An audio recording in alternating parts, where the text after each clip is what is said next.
இன்னைக்கு எபிரேயர் 3ஆம் அதிகாரம் 6ஆம் வசனத்திலிருந்து சில சத்தியங்களை தியானிக்க போகிறோம். கிறிஸ்துவோ அவருடைய வீட்டுக்கு மேற்பட்டவரான குமாரனாக உண்மையுள்ளவராக இருக்கிறார். நம்பிக்கையினாலே உண்டாகும் தைரியத்தையும் மேன்மை பாராட்டலையும் முடிவு விரைந்தும் உறுதியாய் பற்றி கொண்டிருப்போமாகில் நாமே அவருடைய வீடாயிருப்போம். நாம் எல்லாரும் கிறிஸ்துவுக்கு வீடாக வேண்டும் என்று தேவன் விரும்புகிறார். அதற்கு என்ன செய்ய வேண்டுமா? நம்பிக்கையினால் உண்டாகும் தைரியத்தையும் மேன்மை பாராட்டலையும் உறுதியாய் முடிவு பரியந்தம் பற்றி கொள்ள வேண்டுமா? இங்கே சொல்லப்பட்ட நம்பிக்கை என்று சொன்னால் என்ன? பந்தயச்சாலையில் ஓடுகிறவர்கள் தங்களுக்கு ஏதாவது பதக்கம் கிடைக்கும் என்ற நம்பிக்கையோடு ஓடுகிறார்கள். தங்கப்பதக்கம், வெள்ளியிலே பதக்கம் உண்டு, வெண்கல பதக்கம் உண்டு. அந்த பதக்கத்தை அவர்களை நம்பிக்கையாக வைத்துக் கொண்டு அவர்கள் ஓடுவார்கள். இதுபோல கல்லூரியில் படிக்கும் மாணவர்கள் பட்டத்தை தங்களுடைய மனதில் வைத்துக் கொண்டு படிப்பார்கள்.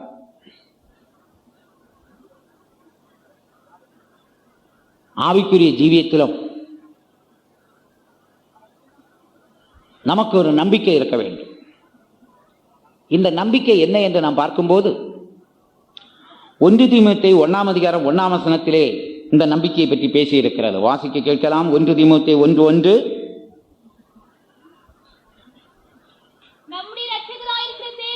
நம்முடைய இரட்சகராயிருக்கிற தேவனும் நம்முடைய நம்பிக்கையாயிருக்கிற கர்த்தராகிய இயேசு கிறிஸ்து. இயேசு கிறிஸ்து நமக்கு நம்பிக்கையா இருக்கிறார். அதுதான் பந்தய பொருள், அதுதான் பதக்கம். இயேசு கிறிஸ்து நமக்கு நம்பிக்கையா இருக்கிறார். கர்த்தராகிய இயேசு கிறிஸ்து நமக்கு நம்பிக்கையா இருப்பதனால் நாம் என்ன செய்ய வேண்டும்? அந்த நம்பிக்கையை நம்முடைய மனதிலே வைத்துக் கொண்டு நாம் இந்த விசுவாச ஜீவியத்திலே நல்லதொரு ஓட்டத்தை ஓட வேண்டும் என்று கர்த்தர் எதிர்பார்த்துக் கொண்டிருக்கிறார்.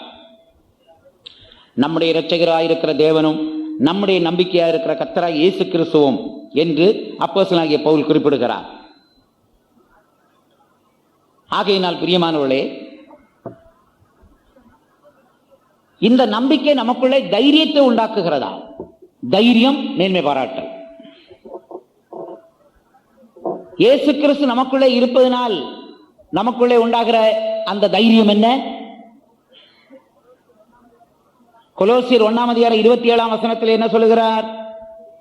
இயேசு கிறிஸ்து உங்களுக்குள்ளே மகிமையின் நம்பிக்கையாயிருக்கிறார். வாசியுங்கள்.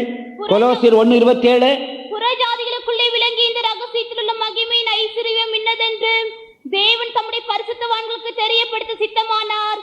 கிறிஸ்துவானவர் மகிமையின் நம்பிக்கையாக உங்களுக்குள் இருப்பதே அந்த ரகசியம். கிறிஸ்துவானவர் மகிமையின் நம்பிக்கையாக உங்களுக்குள் இருப்பதே அந்த ரகசியம். இயேசு கிறிஸ்து மகிமையின் நம்பிக்கையாக உங்களுக்குள்ளே இருக்கிறார். இந்த நம்பிக்கையினால் நமக்கு உண்டாகிற தைரியம் என்ன? மேன்மை பாராட்டல் என்ன? இயேசு கிறிஸ்து நமக்குள்ளே நம்பிக்கையா இருப்பதனால் நமக்கு இருக்கிற தைரியம் என்ன? உலகத்தில் இருக்கிற பிசாசிலும் என்னில் இருக்கிறவர் பெரியவராயிருக்கிறார். ஹல்லேலூயா! உலகத்தில் இருக்கிற பிசாசிலும் நம்மில் இருக்கிறவர் பெரியவராயிருக்கிறார். அதுதான் நமக்கு இருக்கிற தைரியம்.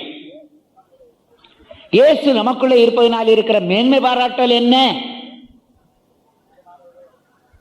பிரியமானவர்களே, ஒரு காலத்தில் பிசாசு இருந்தான், நமக்குள்ளே இருள் இருந்தது, நிம்மதி இல்லை, சாந்தி இல்லை, சமாதானம் இல்லை, இளைப்பாறுதல் இல்லை. ஆனால் இப்பொழுது கிறிஸ்து நமக்குள்ளே இருக்கிறபடியினால் இயேசு இருக்கிற இடம் கிருபை இருக்கும் இடம், இயேசு இருக்கிற இடம் சமாதானம் இருக்கும் இடம், இயேசு இருக்கிற இடம் சந்தோஷம் இருக்கும் இடம், இளைப்பாறுதல் இருக்கும் இடம், நிம்மதி இருக்கும் இடம், வெளிச்சம் இருக்கும் இடம், ஜீவன் இருக்கும் இடம். ஆகையினால் இயேசு கிறிஸ்து நமக்குள்ளே இருப்பதனால் அந்த நம்பிக்கை நமக்கு ஒரு மேன்மை பாராட்டலை உண்டாக்கி இருக்கிறது. இந்த நம்பிக்கை 2 விதத்திலே நமக்குள்ளே வருகிறது. ஒன்று, கொலோசியர் 1ஆம் அதிகாரம் 22ஆம் வசனம். நீங்கள் கேட்ட சுவிசேஷத்தால் உண்டாகும் நம்பிக்கை. நீங்கள் கேட்ட சுவிசேஷத்தால் உண்டாகும் நம்பிக்கை. நம்பிக்கை எப்படி உண்டாகிறது? சுவிசேஷத்தால். என்ன சுவிசேஷம்? விடுதலையின் சுவிசேஷம் அல்ல, பூர்ண சுவிசேஷம் தான் நமக்கு நம்பிக்கை உண்டாக்குகிறது. இன்னும் சொல்ல போனால் வருகை சம்பந்தமான சுவிசேஷங்கள் எங்கெங்கெல்லாம் சொல்லப்பட்டிருக்கிறதோ அவையெல்லாம் நமக்கு நம்பிக்கையை உண்டாக்குகிறது. இயேசு வருகை சம்பந்தமாக என்ன சொன்னார்? நான் போய் உங்களுக்காக ஒரு ஸ்தலத்தை ஆயத்தம் பண்ணின பின்பு மறுபடியும் வந்து உங்களை என்னிடத்தில் சேர்த்துக் கொள்வேன். இந்த சுவிசேஷம் நமக்கு எவ்வளவு நம்பிக்கையை உண்டாக்குகிறது. இன்னும் இயேசுநாதர் என்ன சொன்னார்? இதோ சீக்கிரமாய் வருகிறேன், அவனவனுடைய கிரியைகளின்படி அவனவனுக்கு அளிக்கும் பலன் என்னோடு கூட வருகிறது.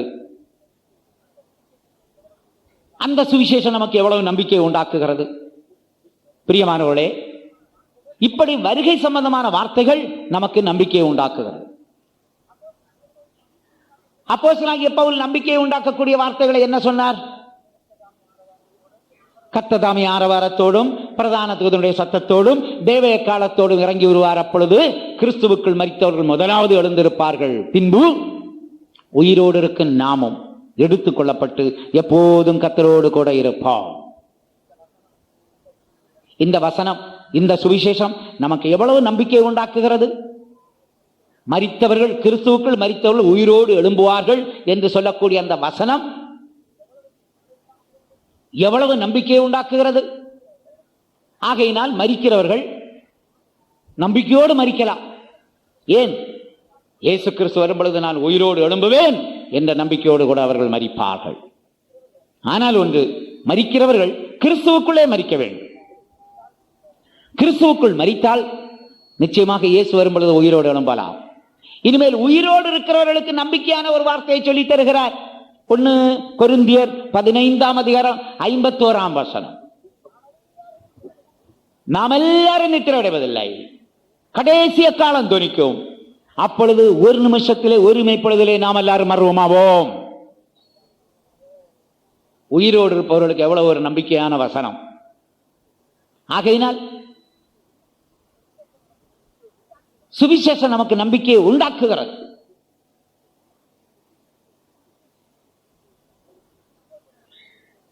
சுவிசேஷம் நமக்கு நம்பிக்கையை உண்டாக்குகிறது.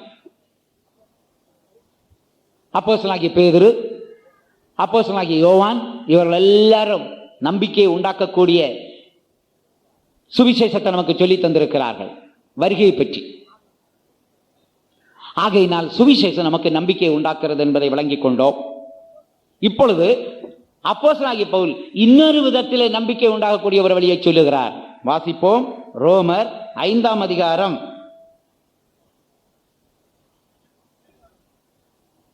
3ஆம் வசனம். அது மாத்திரமல்ல, உபத்திரவம் பொறுமையையும், உபத்திரவம் பொறுமையையும், பொறுமை பரீட்சையையும், பொறுமை பரீட்சையையும், பரீட்சை நம்பிக்கையும், பரீட்சை நம்பிக்கையை உண்டாக்குறது என்று அறிந்து உபத்திரவங்களிலும் மேன்மை பாராட்டுகிறோம். உபத்திரவத்திலே மேன்மை பாராட்டுகிறோம். உபத்திரவம் பொறுமையையும், பொறுமை பரீட்சையையும், பரீட்சை நம்பிக்கையை உண்டாக்குகிறது. ஆகையினால் வெறும் சுவிசேஷம் கேட்டால் மட்டும் போதாது, நாம் நம்மை உபத்திரவங்களுக்கு ஒப்புக் கொடுக்க வேண்டும். உபத்திரவம் பொறுமை, பொறுமை பரீட்சை, பரீட்சை நம்பிக்கை உண்டாக்கு.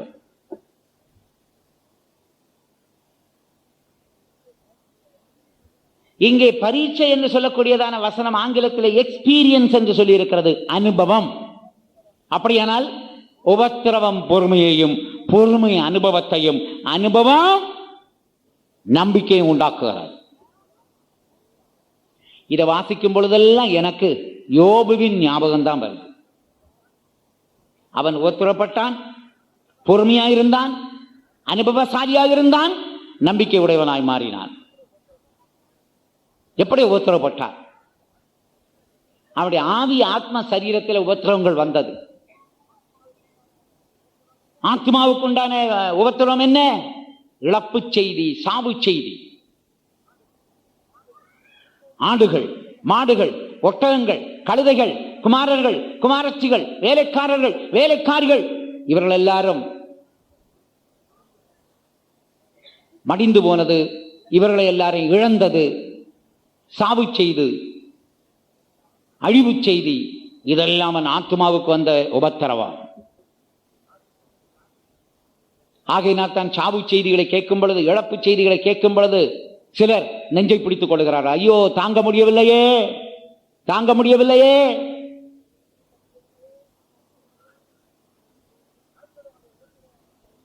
அடுத்தது அவனுடைய உபத்திரவம் வந்தது எங்கே? அவனுடைய சரீரத்துக்கு உபத்திரம் வந்தது. உச்சந்தலையிலிருந்து உள்ளங்கால் வரைக்கும் கொடிய பருக்கள். வீட்டிலே உட்கார முடியவில்லை, சோஃபாவில், நாற்காலியில், கட்டிலில் உட்கார முடியவில்லை. வெளியே போய் சாம்பலில் உட்கார்ந்து கொண்டான். அவனுக்கு பணிவிடை செய்ய, பரிகாரம் செய்ய யாருமில்லை. ஒரு ஓட்டினால் தன்னை சுரண்டி கொண்டிருந்தான். சரீரத்துக்கு வந்த உபத்திரவம். மூன்றாவது மனதுக்கு வந்த உபத்திரவம் என்ன? மனைவியின் மூலமாக வந்த உபத்திரவம்.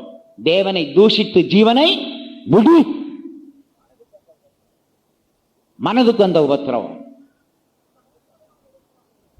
இந்த மூன்று விதமான உபத்திரவங்களிலும் அவருடைய வாயிலிருந்து வந்த பொறுமையான வார்த்தையை பாருங்கள். உபத்திரவம் பொறுமையை உண்டாக்குகிறது. பவுல் சொல்லுகிறார், உபத்திரவத்திலே பொறுமையாக இருங்கள். அநேக நேரங்களில் உபத்திரம் இல்லைன்னா நாம் பொறுமையா இருக்கிறோம். உபத்திரங்கள் வரும் பொழுது பொறுமையை இழந்து விடுகிறோம். அவசரம், ஆத்திரம், கோபம் நமக்கு வந்து விடுகிறது. உபத்திரவத்திலே பொறுமையை இழந்து விடுகிறோம். ஆனால் இழப்பு செய்தி, சாவு செய்தி வந்த நேரத்தில் யோபு சொன்ன வார்த்தை என்னவென்று கேட்டால், கர்த்தர் கொடுத்தார், கர்த்தர் எடுத்தார், கர்த்தரே நாமத்துக்கு ஸ்தோத்திரம். இந்த நேரத்தில் அநேகர் ஆத்திரங்கொள்வார்களே ஒழிய ஸ்தோத்திரத்துக்கு இடம் கொடுக்கவே மாட்டார்கள். ஆனால் யோபு உபத்திரவத்திலே பொறுமையாயிருந்தார். உபத்திரவம் அவனுக்குள்ளே பொறுமையை உண்டாக்கிற்று.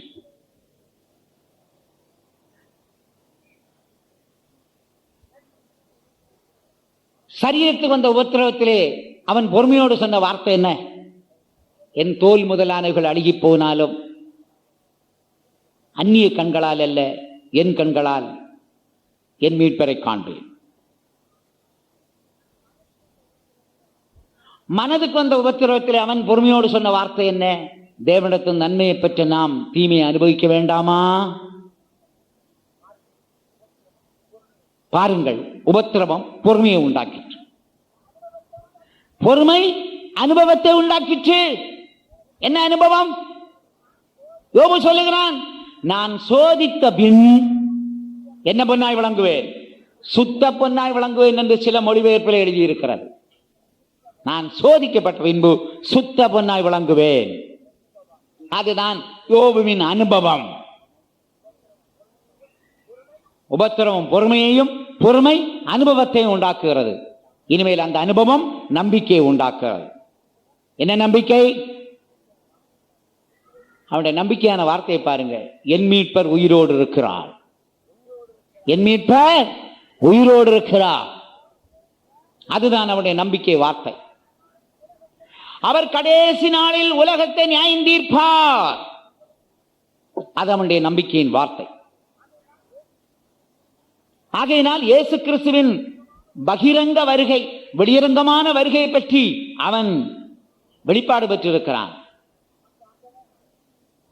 நமக்கு ஆண்டவர் 5 விதமான அவருடைய வருகையை பற்றி நமக்கு வெளிப்பாடு தந்திருக்கிறார்.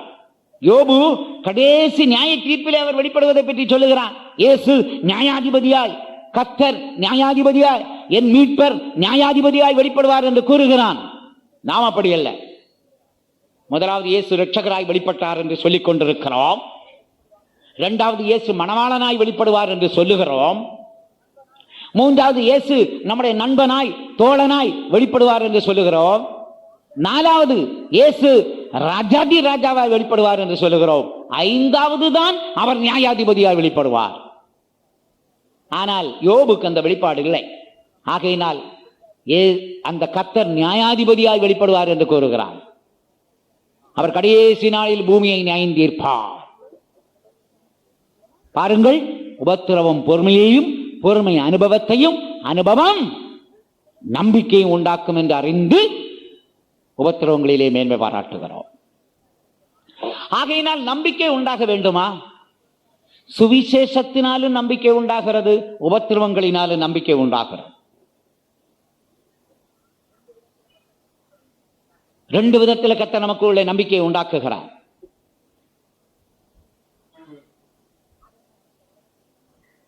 ஆகையினால் அந்த உலகத்தில் நாம் பார்க்கும் பொழுது சயின்ஸ் படிக்கிறவங்களுக்கும் தியரியா சொல்லிக் கொடுப்பாங்க, பிராக்டிக்கலும் சொல்லிக் கொடுக்கிறார்கள்.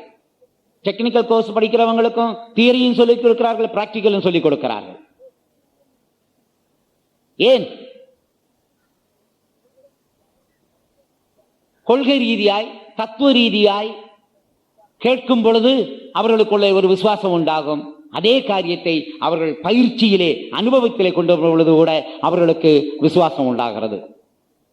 ஆன்மீக ஜீவியத்தில் அப்படித்தான். வசனத்தின் மூலமா நமக்கு விசுவாசம் உண்டாகிறது, அனுபவங்களின் மூலமா நமக்கு விசுவாசம் உண்டாகிறது. கேள்வியினால் உண்டாகும் விசுவாசம், அனுபவத்தால் உண்டாகும் விசுவாசம். நம்பிக்கை சுவிசேஷத்தாலும் நம்பிக்கை, அனுபவத்தாலும் நம்பிக்கை. அந்த அனுபவம் என்ன? உபத்திரப்படும் பொழுது பொறுமை உண்டாகி, பொறுமையிலிருந்து அனுபவம் உண்டாகி, அனுபவத்திலிருந்து நம்பிக்கை உண்டாகிறது. சரி, நம்பிக்கையை பெற்றுவிட்டோம். நம்பிக்கை பெருக என்ன செய்யலாம்? பெறுவதற்கும் பெருகுவதற்கும் பூர்ணப்படுவதற்கும் வேதத்திலே வசனங்கள் உண்டு. இந்த நம்பிக்கை பெருக அப்போஸ்தலனாகிய பவுல் ரோமாபுரியாருக்கு ஒரு ஆலோசனை வழங்குகிறார். ரோமர் 15:13 பரிசுத்த ஆவியின் பலத்தினால் நம்பிக்கை பெருகும்படிக்கு என்று எழுதுகிறார். வாசியுங்கள் 15:13. பரிசுத்த ஆவியின் பலத்தினாலே உங்களுக்கு நம்பிக்கை பெருகும்படிக்கு நம்பிக்கையின் தேவன் விசுவாசத்தினால் உண்டாகும் எல்லாவித சந்தோஷத்தினாலும் சமாதானத்தினாலும் உங்களை நிரப்புவாராக. எல்லாவித சந்தோஷத்தாலும் சமாதானத்தால் நாம் நிரப்பப்பட வேண்டும். நம்பிக்கை பெருக வேண்டுமானால் பரிசுத்த ஆவியின் பலம், விசுவாசம், சந்தோஷம், சமாதானம் இதெல்லாம் நமக்கு நம்பிக்கையை பெருகச் செய்கிறது. அதனால பரிசுத்த ஆவியின் நிறைவுக்குள்ளே வந்து நம்முடைய உள்ளான மனுஷனும் புறம்பான சரீரம் பலப்பட வேண்டும்.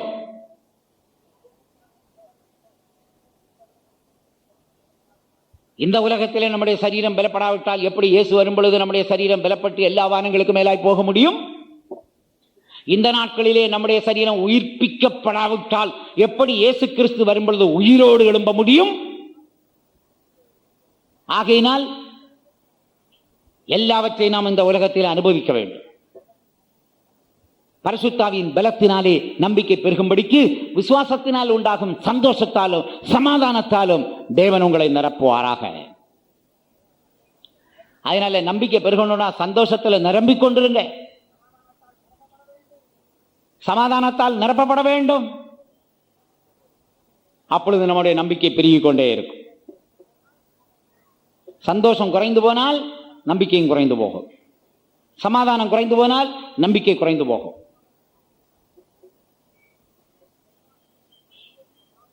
இதெல்லாம் ஒவ்வொரு சுபாவமும் இன்னொரு சுபாவங்களோடு தொடர்புள்ளதா இருக்கிறது.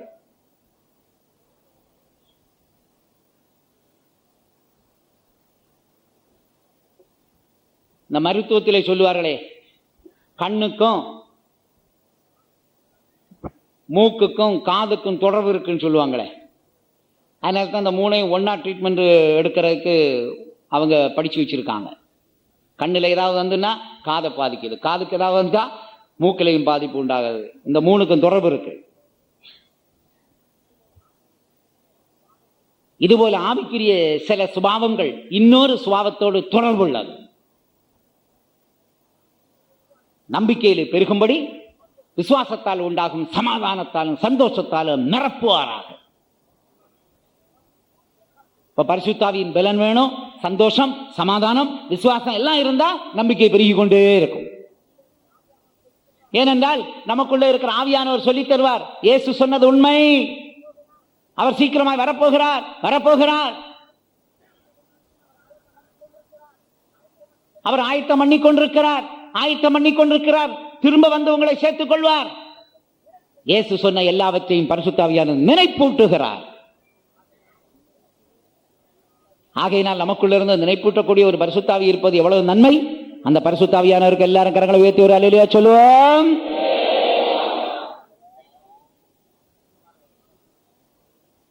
பிரியமானவர்களே, நம்பிக்கையினால் உண்டாகும் தைரியம். இப்படி நம்பிக்கை பெற்றால் போதாது, நம்பிக்கை பெருக வேண்டும். அந்த நம்பிக்கை இருக்கும் பொழுது நமக்கு ஒரு தைரியம் இருக்கிறது.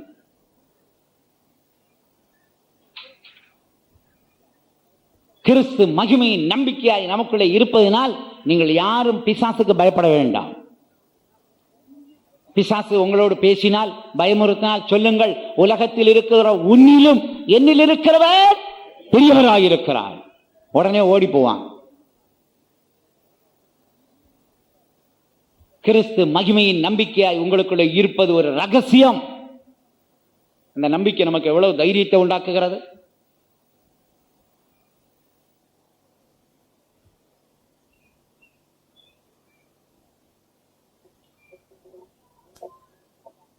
சில தாய்மார் சொல்லுவார்கள், ஐயா எங்க வீட்டுக்காரருக்கு நைட் ஷிப்ட் வந்துருச்சுன்னா எனக்கு ரொம்ப பயமா இருக்கு, பிள்ளைகளும் ரொம்ப பயப்படுறாங்க.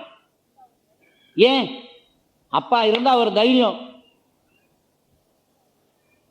அது நைட் ஷிப்டுக்கு போறதானே அந்த குடும்பங்களுக்கு தான் அந்த கஷ்டம் தெரியும்.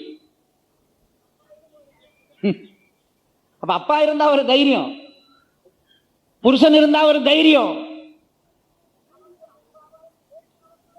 நமக்கு அப்பாவாகிய இயேசு நமக்குள்ள இருந்தா ஒரு தைரியம், நம்முடைய புருஷனாகிய இயேசு நமக்குள்ள இருந்தா ஒரு தைரியம்.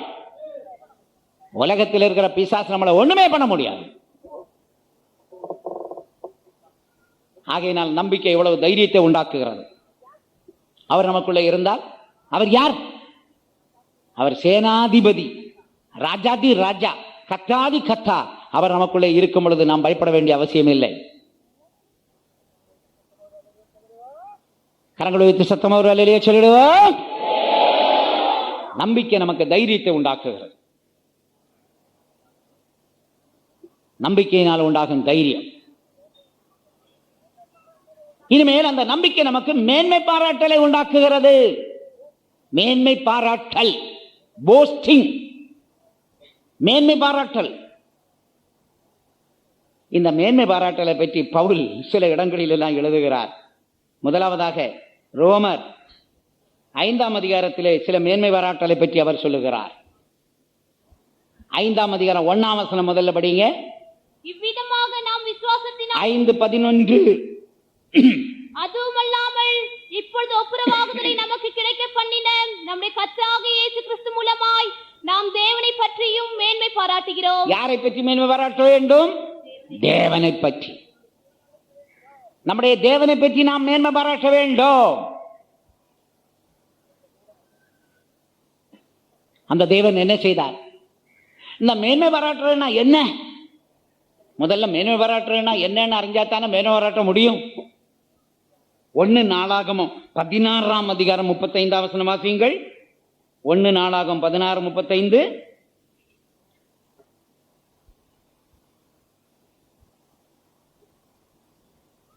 எங்கள் ரட்சிப்பின் தேவனே, நாங்கள் உமது பரிசுத்த நாமத்தை போற்றி உம்மை துதிக்கிறதினால் மேன்மை பாராட்டும்படிக்கு உம்மை துதிக்கிறதுனால் மேன்மை பாராட்டும்படிக்கு.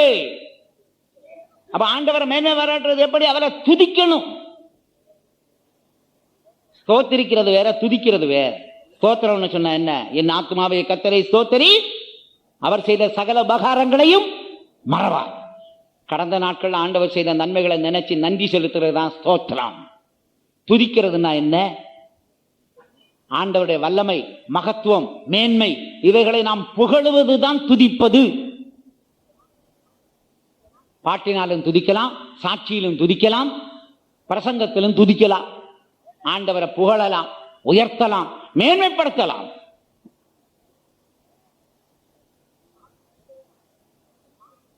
தாவீது சொல்லுகிறான், பாட்டுகளை துதியினாலே உம்மை மேன்மைப்படுத்தும்படிக்கு என்று சொல்லுகிறார். ஆகையினால எல்லாரும் ரெடியா இருங்க. ஆண்டவரை இன்னைக்கு எவ்வளவு தூரம் துதிக்கணுமோ துதிக்கிற அளவுக்கு நீங்க ஆயத்தமா இருங்க. எனக்கு அந்த யூதர்கள் ஆண்டவரை துதிக்கிற அந்த காரியம் என்னை மிகவும் தொட்டது.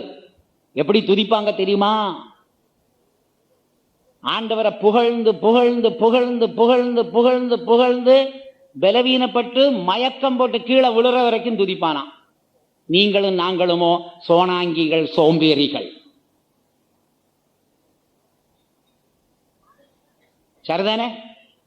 ஆண்டவனை துதிச்சு யாராவது மயக்கம் போட்டு விழுந்தவங்க இருக்கீங்களா? கை தூக்கும் பாப்போம். ஒரு குஞ்சும் கிடையாது. ஆனா நான் உங்களுக்கு சொல்றேன், என்னைக்கா ஒரு நாள் எனக்கு ஒரு ஆசை இருக்கு, நான் துதிச்சு மயக்கம் போட்டு விழுந்தேன்னா குழி தோண்டிடாதீங்க. கொஞ்ச நேரம் பாருங்க, ஒரு நாள் வரைக்கும் பாருங்க, செத்து போயிட்டேன்னா அடக்கம் பண்ணுங்க. மற்றபடி எனக்கும் ஒரு ஆசை இருக்கு, அது என்னைக்கு நடக்குமோ தெரியாது. எனக்கு பல ஆசைகளை நிறைவேற்றிட்டேன். இதை கேள்விப்பட்டதிலிருந்து அந்த எழுத்துக்குரிய யூதன், அந்த எழுத்துக்குரிய எபிரேயன் உம்மை துதிப்பானால், ஆண்டவரே நாங்கள் ஆவிக்குரிய யூதர்கள் அவர்களை விட குறைந்தவர்களா? ஆகையினால் முழு பலத்தோடும் முழு சிந்தையோடும் முழு மனதோடும் உம்மை துதிக்க நாங்கள் விரும்புகிறோம்.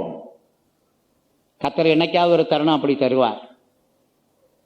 ஆண்டவரை புகழ்ந்து புகழ்ந்து துதித்து துதித்து துதித்து துதித்து அப்படியே மயக்கம் வர்ற வரைக்கும் துதிச்சா எவ்வளவு நல்லா இருக்கும்.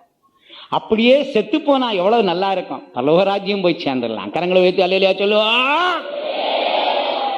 துதிக்கிறதுக்கு ரெடியா எல்லாரும்? கரங்களை வைத்து அல்லேலூயா சொல்லுங்க. துதிக்க நீங்கள் ஆயத்தமா? ஆம்னு சொல்லு. துதிக்க நான் ஆயத்தம்னு சத்தமா சொல்லு. இன்னும் சத்தமா சொல்லுங்க.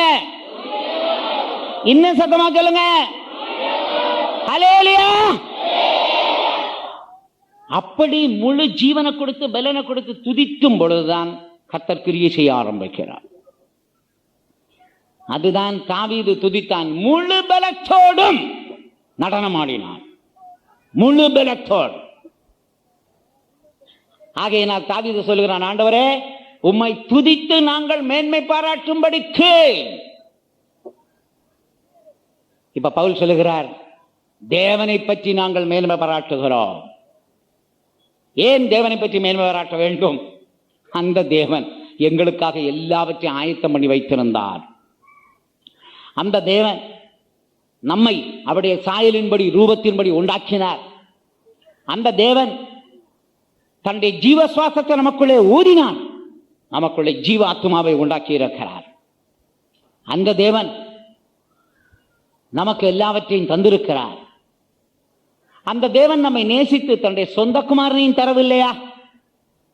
சொந்த குமாரனை தந்தவர் மற்ற எல்லாவற்றையும் நமக்கு தராமல் இருப்பது எப்படி? எல்லாவற்றையும் நமக்கு தருகிறார். நம்மை மன்னித்தார், நமக்கு கொடுக்கிறார், நம்மை சுமக்கிறார். எவ்வளவு அருமையான ஒரு தேவன்!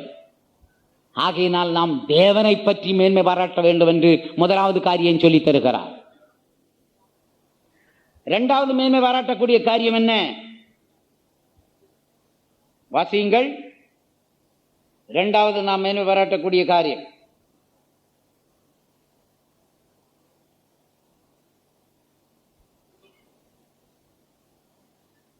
ரோமர்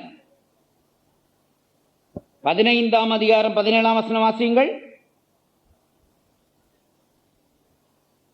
ஆதலால் நான் தேவனுக்குரியவைகளை குறித்து இயேசு கிறிஸ்துவை கொண்டு மேன்மை பாராட்ட எனக்கு இடம் உண்டு. தேவனுக்குரியவர்களை குறித்து மேன்மை பாராட்ட வேண்டுமா?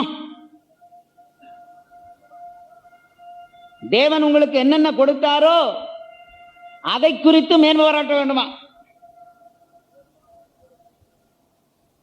தேவனுக்குரியவர்களை குறித்து மேன்மை பாராட்ட வேண்டும்.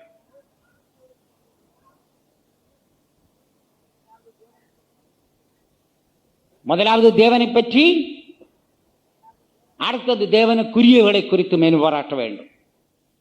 நம்மை நாம் நோக்கி பார்த்து நமக்குள்ள என்னென்ன இருக்கிறதோ அதெல்லாம் தேவனுக்குரியவைகள், எனக்குரியவைகள் அல்ல.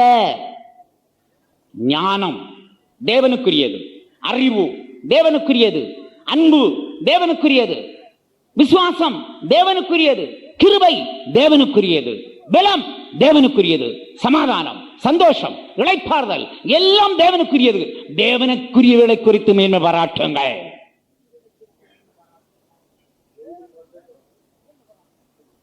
தேவனுக்குரியவர்களை குறித்து மேன்மை பாராட்ட வேண்டும்.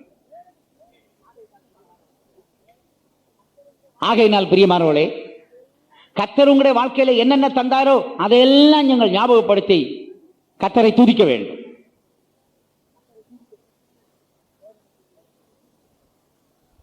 தேவனுக்குரியவர்களை குறித்து நாங்கள் மேன்மை பாராட்டுகிறோம். அப்படி தேவனுக்குரியவர்களை குறித்து மேன்மை பாராட்டும் பொழுது கர்த்தராகிய இயேசு கிறிஸ்துவும் தேவனுக்குரியவர், அவரை நமக்கு தந்ததற்காய் நாம் மேன்மை பாராட்ட வேண்டும்.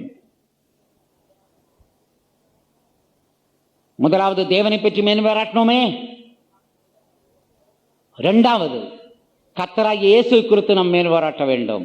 1 கொரிந்தியர் 1 அதிகாரம் 30-31 வசனங்கள். அந்தபடி நீங்கள் அவராலே கிறிஸ்து இயேசுவுக்கு உட்பட்டிருக்கிறீர்கள். எழுதியிருக்கிறபடி மேன்மை பாராட்டுகிறவன் கர்த்தரை குறித்தே மேன்மை பாராட்டத்தக்கதாக. எழுதியிருக்கிறபடி மேன்மை பாராட்டுகிறவன் கர்த்தரை குறித்தே மேன்மை பாராட்ட கடவன். எப்படி மேன்மை பாராட்ட வேண்டும்? அவர் நமக்கு யாராயிருக்கிறது? அடுத்த வசனம் 31 வசனம். அவரே தேவனால் நமக்கு ஞானம், அவரே தேவனால் நமக்கு ஞானமும் நீதியும் பரிசுத்தமும் மீட்பர். இயேசு கிறிஸ்துவை நீ எவ்வளவு தூரம் புகழுவாயோ அதுதான் கிறிஸ்துவை குறித்து மேன்மை பாராட்டுகிற நீ. கிறிஸ்துவை குறித்து மேன்மை பாராட்ட வேண்டும்.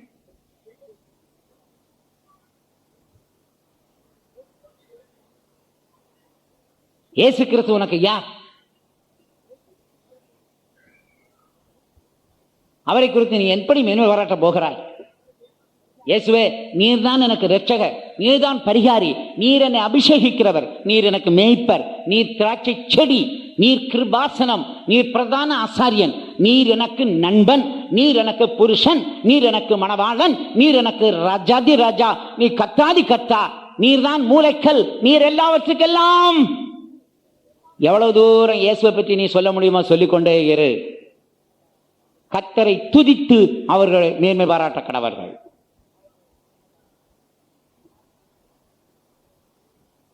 கலாத்தியரிலே பரிசுத்த பவுல் கலாத்தியருக்கு எழுதும் பொழுது சிலுவையை குறித்து நான் மேன்மை பாராட்டுகிறேன் என்று சொல்லுகிறார். படியுங்கள். கலாத்தியர் 6 அதிகாரம் 11 வசனம். நானும் நம்முடைய கர்த்தராகிய இயேசு கிறிஸ்துவின் சிலுவையை குறித்தே 14 வசனம். நானும் நம்முடைய கர்த்தராகிய இயேசு கிறிஸ்துவின் சிலுவையை குறித்தே அல்லாமல் வேறொன்றையும் குறித்து மேன்மை பாராட்ட மாட்டேன். சிலுவையை குறித்து மேன்மை பாராட்டுங்கள். ஏன்? கர்த்தராகிய இயேசு அந்த சிலுவையில் மரித்தபடியினால் தான் நமக்கு இரட்சிப்பு வந்தது, சுகம் வந்தது, ஜீவன் வந்தது, கிருபை வந்தது, சத்தியம் வந்தது, ஜெயம் வந்தது, பலன் வந்தது, தைரியம் வந்தது, பரிசுத்தம் வந்தது. ஆகையினால் சிலுவையில் அறையப்பட்ட இயேசுவை குறித்து மேன்மை பாராட்ட வேண்டும். பவுல் சொல்லுகிறார், இயேசு கிறிஸ்து சிலுவையில் அறையப்பட்டாரே, அந்த சிலுவையை குறித்து நான் மேன்மை பாராட்டுகிறேன் என்று. சிலுவையில் அறையப்பட்ட இயேசுவை நாம் உயர்த்த வேண்டும்.